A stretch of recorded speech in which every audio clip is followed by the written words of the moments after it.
Bwana Yesu asifiwe. Ninakusalimu katika jina la Yesu, jina lenye nguvu, jina lenye mamlaka.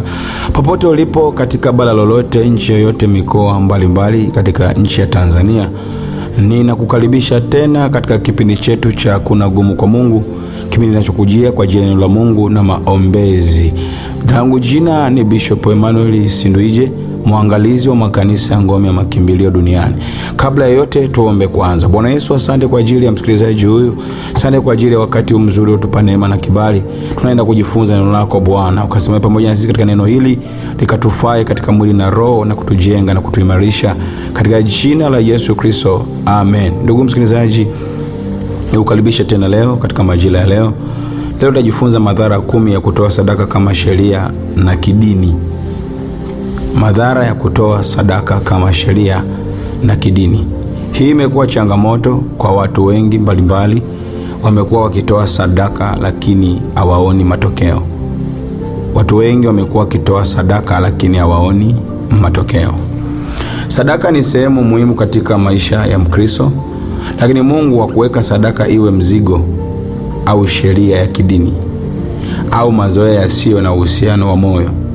Watu wengi wanatoa kwa kulazimishwa, kwa kuogopa, kwa mashindano au kwa mazoea ya dini, lakini sio kwa upendo wala ufunuo wa kimungu.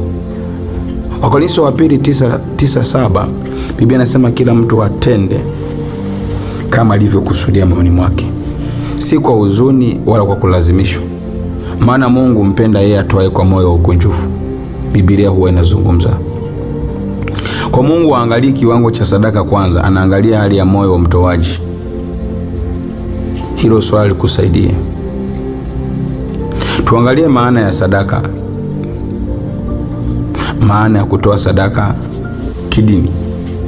Kutoa sadaka kidini ni kutoa bila imani, kutoa kwa mazoea, kutoa kwa kulazimishwa, kutoa ili uonekane, au kutoa bila uhusiano wa kweli na Mungu. Mathayo 15:8. Watu hao huniheshimu kwa midomo, ila mioyo yao iko mbali na mimi. Kwa unatoa kwa sababu unataka kuonekana, mchungaji akujue ni mtoaji, kanisa likujue wewe ndio unalibeba kanisa, kanisa likujue kwamba una fedha. Sasa haya mambo katika utoaji huwa haleti matokeo. Usitoe kwa sababu mchungaji katishia kama mtapata laana. Mungu ndiye anayebariki. Wachungaji wengi wanaweza kuangalia matoleo kwa ajili ya kutaka kusimama na matumbo yao, kujinufaisha. Lakini kitu cha kwanza angalia, je, unatoa kwa Mungu au unatoa kwa mchungaji? Wengi hawapati baraka sababu wanatoa kwa mchungaji, hawatoi kwa Mungu. Ndio maana wanaweza kuishi kwa namna ya tabia za Mafarisayo na Masadukayo. Dhara la kwanza, unapoteza maana ya ibada ya kweli. Warumi 12:1, itoeni miili yenu iwe dhabihu iliyo hai, takatifu, ya kumpendeza Mungu, ndiyo ibada yenye maana. Sadaka sio pesa peke yake. Mungu anataka moyo wako, anataka muda wako, anataka maisha yako, anataka utiifu wako. Kutoa muda kwa ajili ya kazi ya Mungu ni sadaka pia. Kwenda kufanya kazi kanisani na kuosha viti ni sadaka pia. Kumwalika mtu kanisani akaja kusali na akaokoka ni sadaka pia. Kwa ukitoa kidini, ibada yako inakuwa nje tu ya Mungu, sio ndani kwa Mungu. Kwa haipo katika mfumo wa Mungu. Lakini namba 2, sadaka hukosa nguvu ya kiroho. Waebrania 11:4. Kwa imani Habili alimtolea Mungu dhabihu iliyo bora.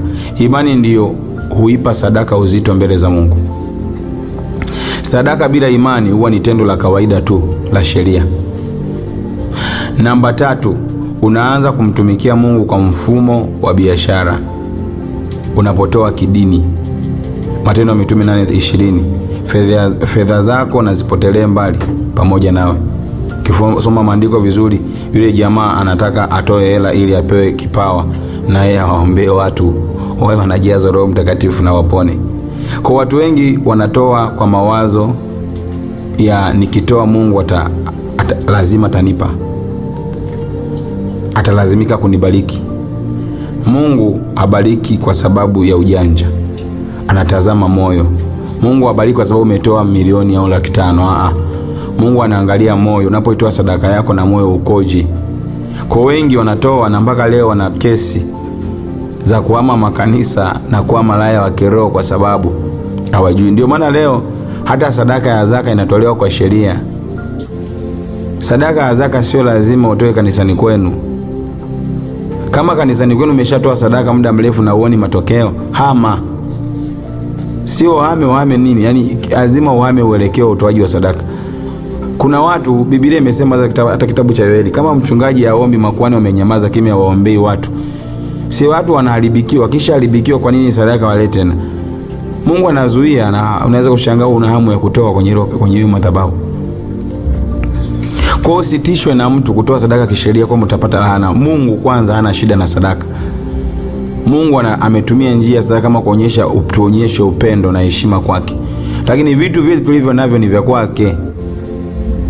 Bwana Yesu tusaidie sana. Jina la Bwana libarikiwe. Kwa hiyo unakosa furaha. Namba 4, unajenga maisha ya unafiki. Mathayo 6:1, jihadharini msifanye haki yenu mbele ya watu. Kutoa sio kuonekana. Kuna watu wanatoa ili waonekane. Hii inazaa kiburi, ushindani na unafiki katika maisha ya watu. Namba 5, unakosa furaha ya kutoa. Korintho wa 2:9-7, Mungu mpenda yeye atoaye kwa moyo wa ukunjufu. Sadaka ya sheria huleta maumivu, malalamiko, uchungu, manunguniko na vitu vingi. Kwa Mungu anataka utoe kwa furaha, sio utoe kwa kunungunika, utoe kwa kulalamika. Sadaka ya kulalamika na kunungunika haina faida yoyote. Bora ukaacha kutoa. Biblia inasema ni afadhali kusogea na kusikia kuliko kutoa kafara ya wapumbavu. Mpumbavu ni mtu anayetoa afu kwa nanungunika. Acha kunungunika. Acha kulaumu. Namba 6, unaweza kuanza kumchukia Mungu kwa siri. Watu wengi wakitoa kwa kulazimishwa, wakikosa matokeo walioyatarajia baada ya kutoa, wanaanza kulalamika, kuchoka na hata kuacha ibada na kuhama makanisa. Hii imekuwa ni changamoto. Malaki 1:13, mmesema tazama ni uchovu namna gani. Kwa kuna mifumo ambayo ukifuatilia vizuri itakusaidia kuelewa. Namba 7, unapoteza ufahamu wa neema. Efeso 2:8-9. Mmeokolewa kwa neema. Baraka za Mungu hazinunuliwi. Sadaka sio bei ya wokovu wala upendo wa Mungu.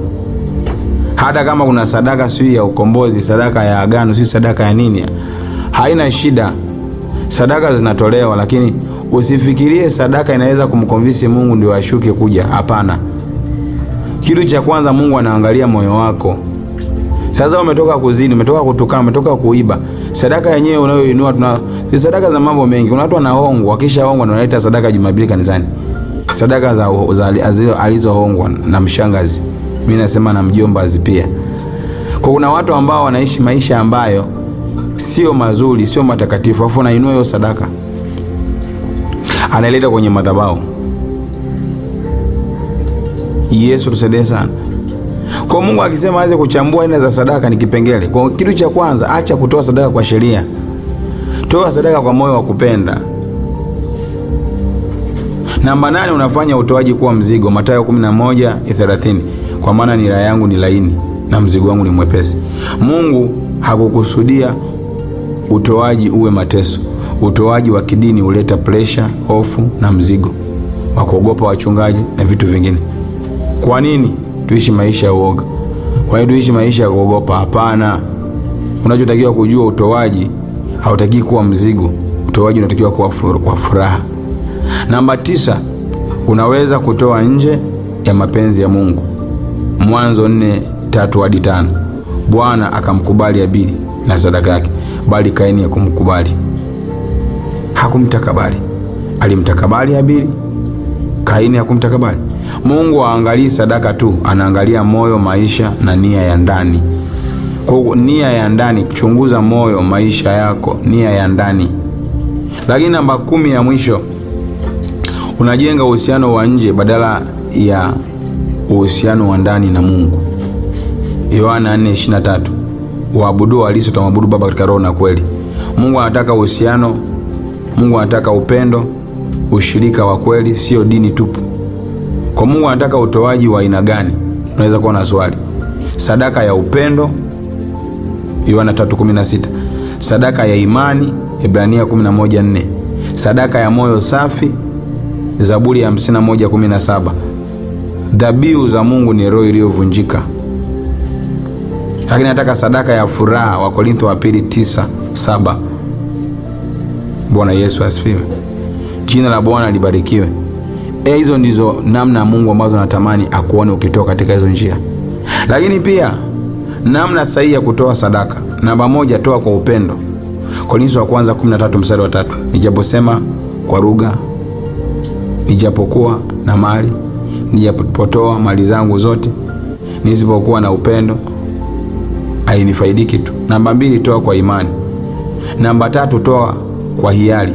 Hii kutoa kwa imani, kasome Marko 12:41-44. Namba 3, toa kwa hiari, Kutoka 25:2. Namba 4, toa ukiwa na moyo safi, Mathayo 5:23-24. Wengine wanatoa afu umetoka kufanya ujinga, umetoka kufanya dhambi, afu nataka Mungu akubariki. Mungu abarikigi ujinga. Bwana Yesu asifiwe. Jina la Bwana libarikiwe. Haleluya. Haleluya. Weka mkono kifuani, sema Bwana Yesu, nifundishe kutoa kwa moyo safi. Ondoa ndani yangu utoaji wa kidini na wa mazoea. Nipe moyo wa upendo, imani na utii. Sadaka yangu iwe ibada ya kweli mbele zako. Katika jina la Yesu Kristo. Amen. Ndugu msikilizaji, ikiwa umenifuatilia na umejifunza mambo haya na umeona kuna mahali unatamani Mungu akuinue na kusaidia, kwanza nisaidie kushare ujumbe huu kwa watu mbalimbali. Lakini pia kama unifuatilia kwenye mitandao mingine, Facebook unatumia Bishop Emmanuel Sinduiji, lakini pia ukija TikTok ni Bishop Emmanuel Sinduiji, na Instagram na YouTube unaweza kunipata kwa kuandika Ngome Makimbilio TV. Kwa hiyo kama unataka ushauri, maombi na umebarikiwa zaidi, unataka kuchangia chochote kwa bali ya huduma, unaweza kuandika namba hizi 0789 950580, 0742095599. Baada ya kusema hayo, Mungu akubariki na Mungu atendee mema. Barikiwa. Amen.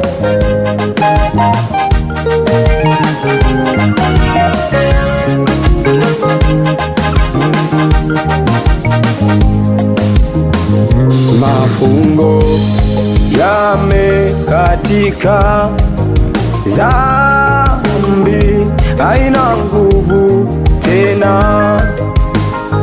Mafungo yamekatika, dhambi haina nguvu tena. Maisha yangu sasa yamefunikwa neema, sina tena hatia, nimeoshwa kabisa. Jina la